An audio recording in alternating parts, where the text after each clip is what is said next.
as we head around the village this morning. As you know, Greenfield Village is divided into 7 districts. The first district we're heading through is Henry's Model T, where you can actually visit the Ford Motor Company building, as well as the Bagley Garage, where Ford created his first quadricycle. Also part of our Henry's Model T district is the birthplace of Henry Ford. That's the Ford Farm, built here in Dearborn, Michigan in 1861. Henry was born in that white farmhouse in July of 1863 and lived there with his parents and 5 brothers and sisters. Out the pasture today are small motor demonstrations and tractors as well. Up next is our Main Street district. Here you'll find the Wright Brothers home and the Wright Cycle Shop, the birthplace of aviation. Across the street, find out about the 57 varieties at the Heinz home where they first bottled horseradish.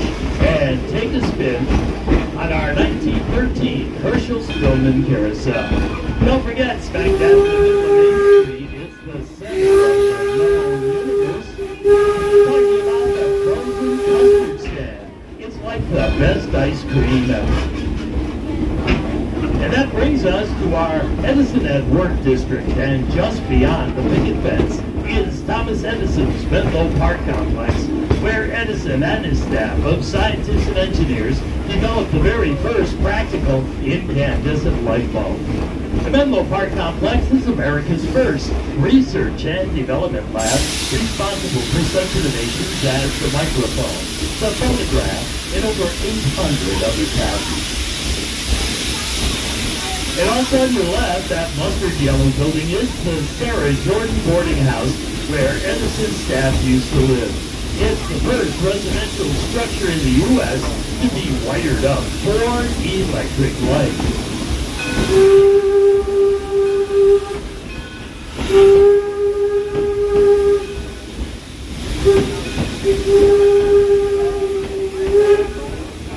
We're now approaching the gateway to our Porches and Parlors district.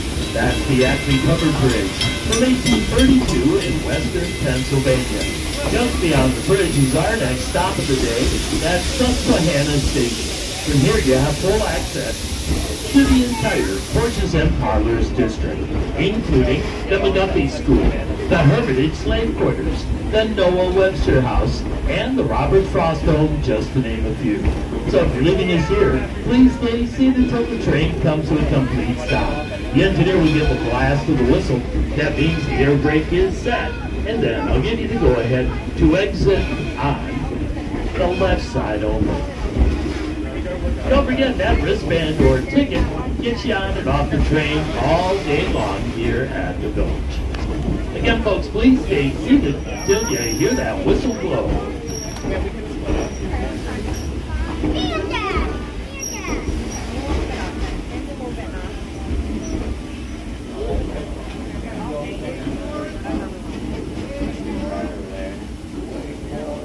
Still moving, folks. Wait for the whistle now. Just a shot of the Ford Oval. And there.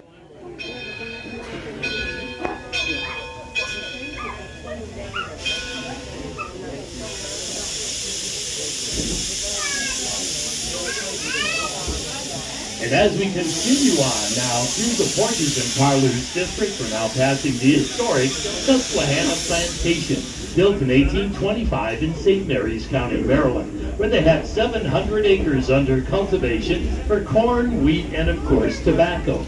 Now all the way to your left, the stone building is the Cotswold Cottage, one of the oldest buildings here in Greenfield Village, built in 1620 in Chedworth, England. At the time, it was known as the Rose Cottage. It was a very special Valentine's present from Henry Ford to his wife Clara in 1934 when they brought it here to Greenfield Village. And at the end of the road, on the other side of our Ferris windmill, is the Daggett Farm, a living history farm from 1754 in Andover, Connecticut. Stop in and see how Samuel Daggett and the family lived and worked on the farm prior to the American Revolution.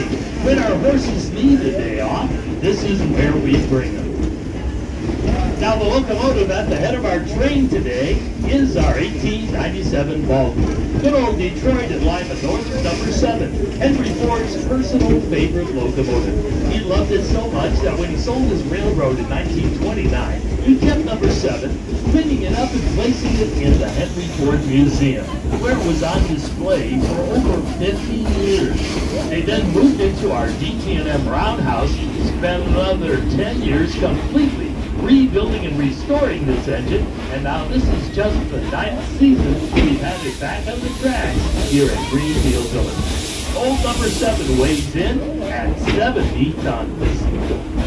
So now, folks, let's take a few moments to sit back and relax and enjoy the sights and sounds of railroading as it was in the late 1800s and early 1900s.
Southeastern Michigan.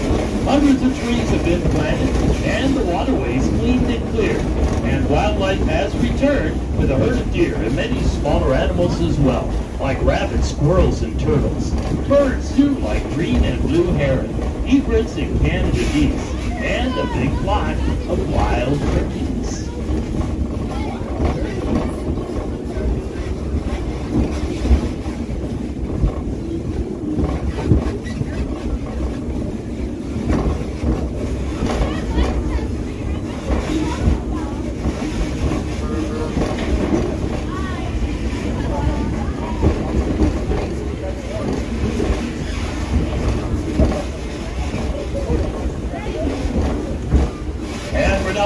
Walnut Grove on the back side of our Coaches and Parlors district. It's where we hold many of our special events throughout the year. And today, down here at Walnut Grove, it's Car Games Part 2. In other words, it's the second day in a row we're going to be putting our old cars through their paces down here at Walnut Grove.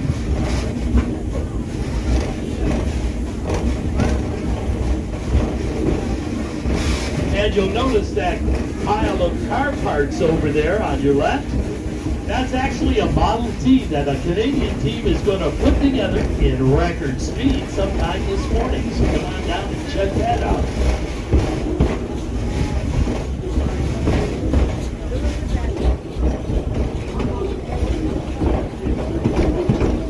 Now up next, it's the Henry Ford Academy. Henry Ford Academy is a charter school here in Wayne County. Students attend for free but are chosen by lottery. This portion of the campus houses the 10th, 11th, and 12th grades. 9th graders attend class at the Henry Ford Museum. Just ahead, you'll see 3 attached rail cars that serve as classrooms for the senior class. Imagine that, going to class in a rail car.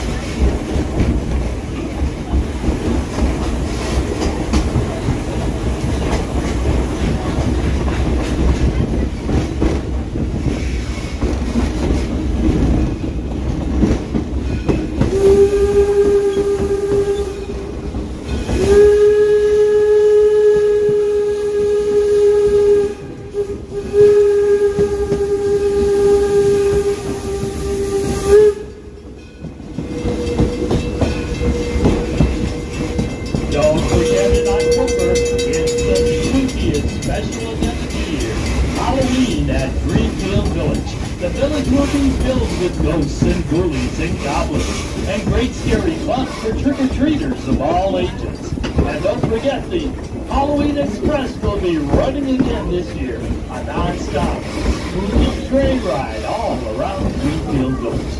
It all happens throughout October, Halloween at Greenfield Village.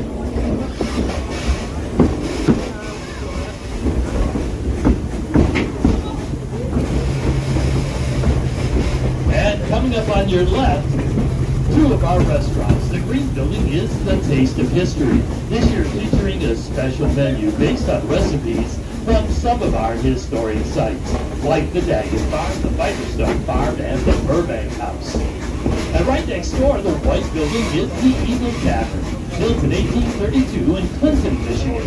They offer up an authentic 1850-style dining experience, featuring locally sourced and seasonal favorites, served under candlelight by waiters and waitresses in period clothing.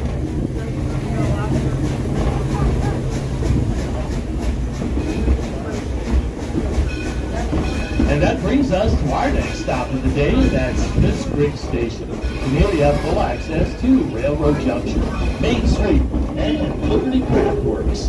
So if you're leaving us here, please stay seated until the train comes to a complete stop. The engineer will give the blast of the whistle. That means the air brake is set, and then I'll give you the go-ahead to exit on the left side only. Don't forget that wristband or ticket gets you on and off the train all day long here at the village. Now, wait for that whistle, everyone. And go. Now we continue to Railroad Junction District. Actually, station is located about 10 miles southwest of Huron on the Detroit Huron corridor. Hey, doing this right from the station.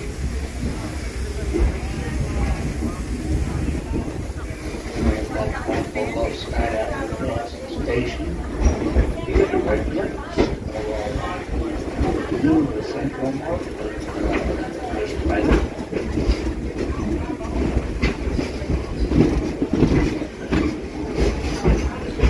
That one put in operation in 1861. Coming up, Sardinia, Toledo, and Milwaukee Roundhouse. Built in 1884.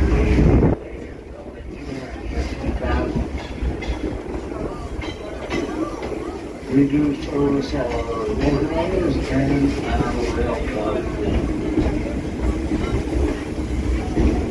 Now, just maps around now, we have maps on the big ground work. 2021 Tavern, ground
and revenge.